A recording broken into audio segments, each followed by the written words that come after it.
Hey guys, just want to make a quick clip today. Just to talk about what do you do when you get injured at the gym. Now, injuries can come in many different forms. They can be strains, sprains, muscle tears, um, and full on just like you know dislocations. You can get all kinds of things at the gym just depending on how you're lifting, the type of movement you're doing, free weight versus machine. I mean, it's just there's so many ways you can injure yourself, right? And I guess what I want to talk about is when you do injure yourself, you got to figure out, how serious is it?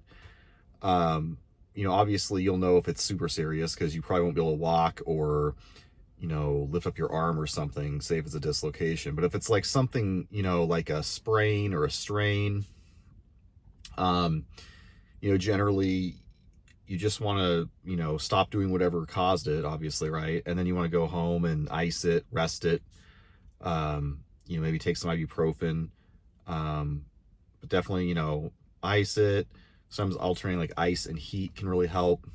Um, Also, just lay off of it for, a week or two, and just see how it does.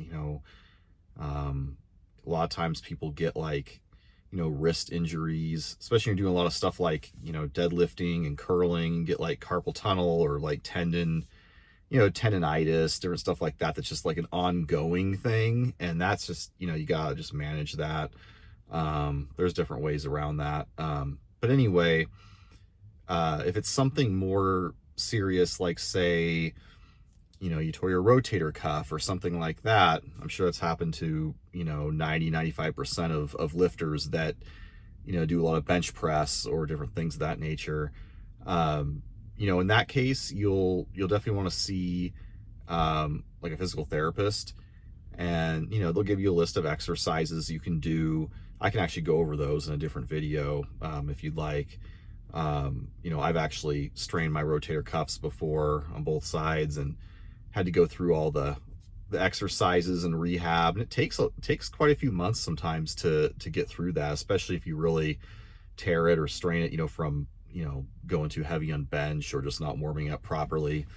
But yeah, I mean, I just would like to encourage, everybody, when you go into the gym, make sure you warm up before you do something, no matter what it is. It's always good to start off on like the treadmill, or the bike or elliptical, stairmaster, any of those, even if it's just like a 5 to 10 minute warm up, just get the blood flowing through your joints and everything.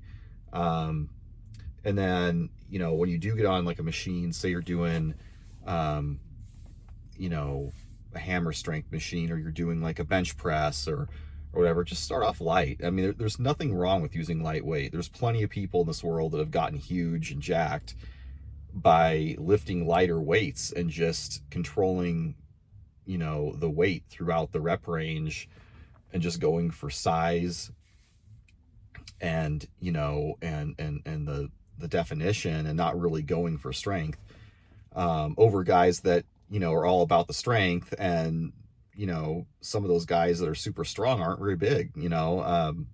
I for one, when I was younger, was pretty small, pretty thin for a guy that was as strong as I was. I was putting up like, I think like I was putting up a 290 bench press, like a 350-pound squat, and like at least a 365-pound deadlift, something like that. And yet I was like 160, I think, at the time, something like that. And I was tall. I was almost 6 feet tall. So I was not really at a good, at an advantage on a lot of those exercises. Squatting, my legs are awful long, so I had to go down really far. Bench, arms are super long, so like I have to go down way further than a lot of other people.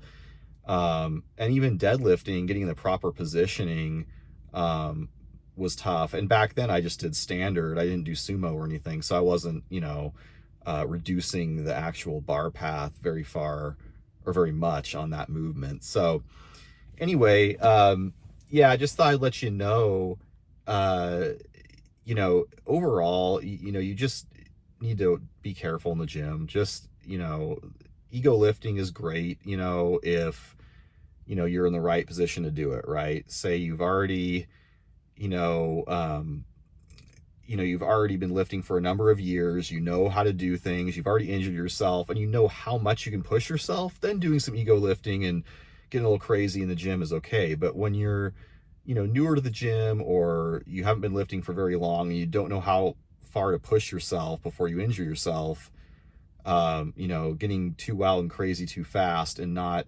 warming up properly, and not easing into the lifts, and not really paying attention to your form and the movement and all that stuff, it is pretty dangerous. And the last thing that I'd want anybody to do, is to, you know, injure themselves in the gym because, you know, they think, oh, I'm gonna get huge really quick, you know, by doing an exercise this way. And I get it. You get like super excited and you get really into the gym, right? And you get so pumped that you want to go to the gym like 7 days a week and you want to lift heavy every single day. But unless you're taking, you know, a lot of steroids, or PEDs, it's going to be pretty hard to be, you know, just to be pounding weights heavy on every exercise 7 days a week with no rest, no recovery. It's just not the way it works. So if you're natural, you really need to like make sure that you're doing enough outside. You're doing the same amount outside the gym as you're doing inside the gym. So it's a two-pronged approach there. It's actually three, because it's, you know, the gym is only part of it, right? Lifting correctly, proper form, proper sets and reps, proper weight.